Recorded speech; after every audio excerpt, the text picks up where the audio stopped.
Well, no, we should do our players to watch, right? Casey, you already mentioned that your player to watch is Denton Mateychuk, but why don't you get into it a little bit more? Why you think he'll be so interesting to watch?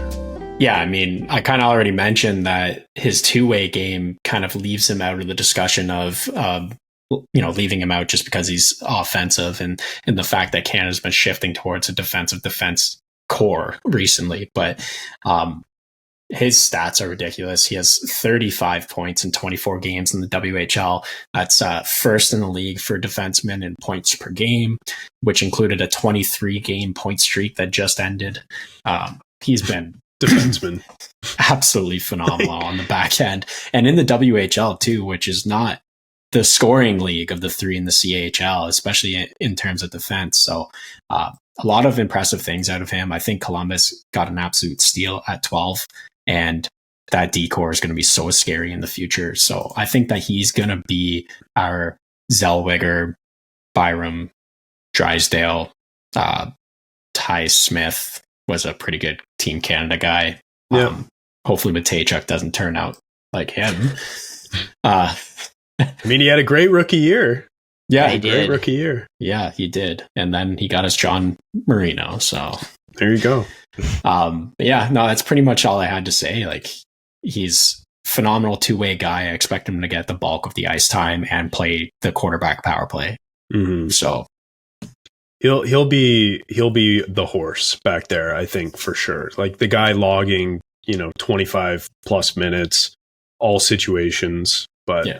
I don't know if they would go to him as a first PK guy, but he'll certainly be on the top pairing and probably on the power play as well. So yeah, it's a good pick, man. Like I'll definitely be watching Mateychuk. As I mentioned earlier, he was one of the guys I was really high on in that draft. So it's nice to see that he's been, kind of holding up his end of the bargain when it comes to being picked that high, putting up some gross numbers. But my player to watch, Case, you already mentioned him. It's Carson Rekoff. It's the guy with 31 goals in 31 games who leads the OHL in scoring, and he's a 2005 born player.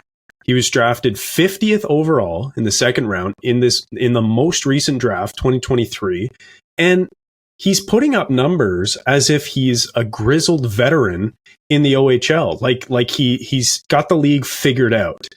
And it's crazy to me because usually, like I kind of mentioned off the top, you look at the players who were either there last year or who were eligible last year but didn't make the team to be sort of the horses. But when you sort the players by production, Rekoff is number one on this team, of course, because he's leading the OHL in scoring and has 31 goals in 31 games.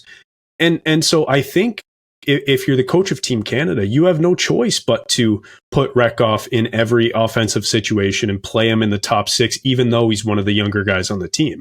So I'm really excited to see if his production translates and if he can outshine some of the other players on the team who are a little bit older, like Dumais, Connor Geekie, etc., and can prove to Seattle that they got an absolute steal in the draft.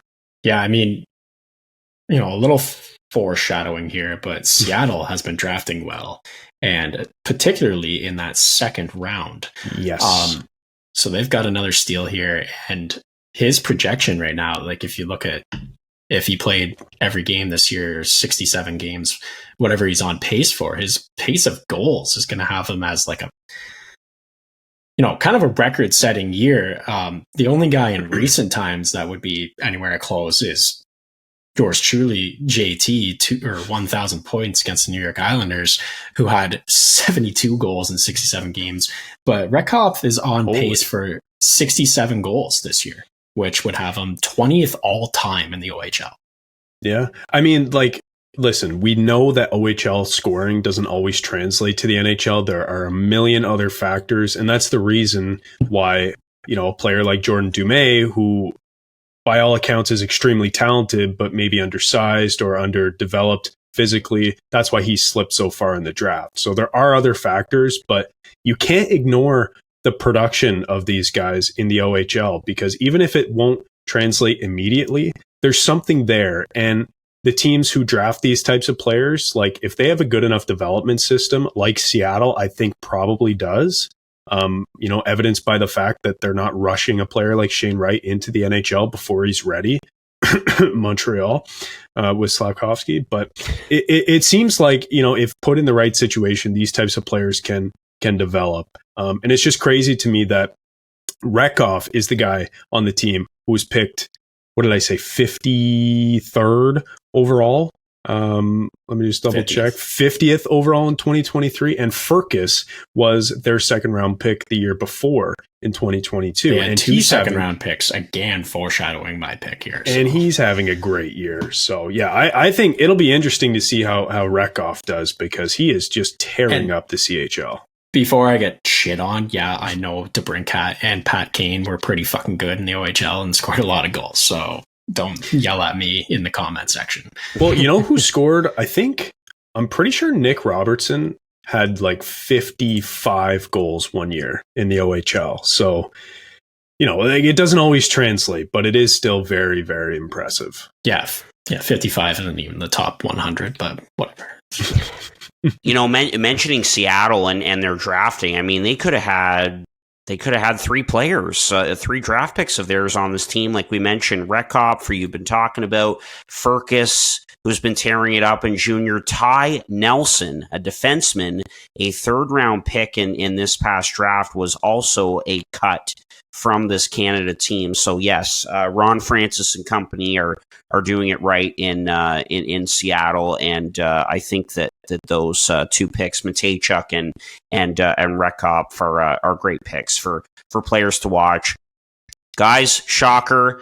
I'm going with the guy I know, Matthew Savoie, as my player to watch. He was obviously cut by this team last year. I was a little bit surprised by that, but no surprise to see him make this roster. And I think he's, by all accounts, going to be a big part of it. Character, work ethic, skill, skating ability, all of it. Got into one game with the Sabres earlier in the year when they had some when they had some injuries at forward. Obviously is tearing it up once again with Wenatchee, no longer the Winnipeg Ice in the WHL with Wenatchee now. He's been tearing it up there, and also in the American Hockey League, he is close to a point per game right now. He's got 5 points in 6 games with Rochester in the American Hockey League, which is really great to see. And I just think that, anytime you get cut the year prior by a team like this, and just having that burning desire in you to represent your country, I think that just adds extra motivation, which is something that Kevin Adams talked about after he was asked about Savoie not making Team Canada last year, that look, this is motivation for the young man, and along with his abilities and what we've seen so far out of Savoie, and being a high first round pick as well of the Buffalo Sabres, expecting nothing but great things from Matthew Savoie. Yeah, and talk about the clutch gene. Looking at him last year in the playoffs for the WHL, he had 29 points in 19 games.